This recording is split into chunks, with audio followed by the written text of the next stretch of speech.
Gongura pulao and chicken fry చేసుకుందామా? వచ్చేసేయండి.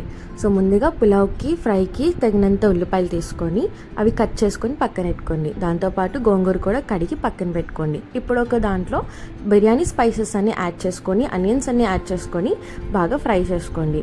మేము ఇక్కడ కరెంట్ కుక్కర్లో చేద్దామని అనుకుంటున్నాము. సో ఆల్రెడీ బియ్యం నేను కడిగి పెట్టుకున్నా. క్వాంటిటీ వచ్చేసి 1.5 గ్లాస్. సో వన్స్ ఇక్కడ ఆనియన్స్ అవి వేగాక అందులో కొంచెం మసాలా యాడ్ చేసుకొని బాగా ఫ్రై చేసుకోండి. అండ్ అందులోనే కొంచెం పసుపు యాడ్ చేసుకొని మనం ఆల్రెడీ కడిగి పక్కన పెట్టుకున్న గోంగూరని కూడా యాడ్ చేసుకొని బాగా ఫ్రై చేసుకోండి. అండ్ అందులో కొంచెం సాల్ట్ యాడ్ చేసుకొని మూత పెట్టుకొని ఒక 5 minutes మగ్గించుకుంటే సరిపోతుంది. కానీ మధ్యలో తిప్పుతూనే ఉండాలి.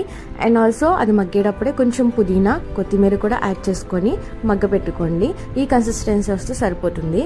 మీరు సేమ్ ప్యాన్లో చేద్దాం అనుకుంటే కన్సిస్టెన్సీ వచ్చాక వాటర్ వేసుకొని కుక్ చేసుకోవచ్చు.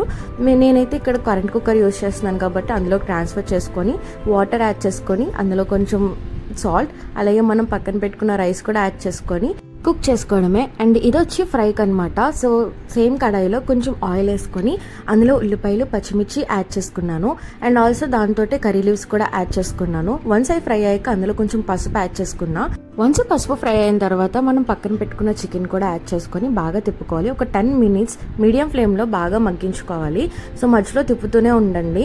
సో వన్స్ ఈ కన్సిస్టెన్సీ వచ్చాక అందులో అల్లం వెల్లుల్లి పేస్ట్ యాడ్ చేసుకొని బాగా ఫ్రై చేసుకోండి. సో మేక్ ష్యూర్ అది మాడకుండా చూసుకోండి. వన్స్ మసాలా వేగిన తర్వాత అందులో కొంచెం కారం గరం మసాలా యాడ్ చేసుకొని ఒకసారి తిప్పుకోండి. అండ్ ఆల్సో అందులో కొంచెం చికెన్ మసాలా అండ్ తగినంత ఉప్పు కూడా యాడ్ చేసుకొని బాగా ఫ్రై చేసుకోండి. అండ్ అందులో లాస్ట్లో కొంచెం కొత్తిమీర అలాగే నువ్వులు యాడ్ చేసుకోండి. ఇది మా హస్బెండ్స్ రెసిపీ. సో నేను కూడా ఫస్ట్ టైం ట్రై చేస్తున్నాను ఎలా వస్తుందా అని చెప్పి. అండ్ అన్నీ యాడ్ చేసుకున్న తర్వాత అన్నీ బ్యాలెన్స్ అవ్వడానికి కొద్దిగా వాటర్ యాడ్ చేసుకొని లో ఫ్లేమ్లో కుక్ చేసుకోండి. అండ్ ప్యారలల్గా నేను ఇక్కడ రైతా కూడా ప్రిపేర్ చేసుకున్నా. అంతే, ఒక 5 minutesకి అయిపోతుంది. దాని తర్వాత మీకు నచ్చిన ప్లేట్లో మంచిగా సర్వ్ చేసుకోండి. మీరు ఎగ్స్తో అయినా ఆనియన్స్తో అయినా దేనితోటైనా సర్వ్ చేసుకోవచ్చు.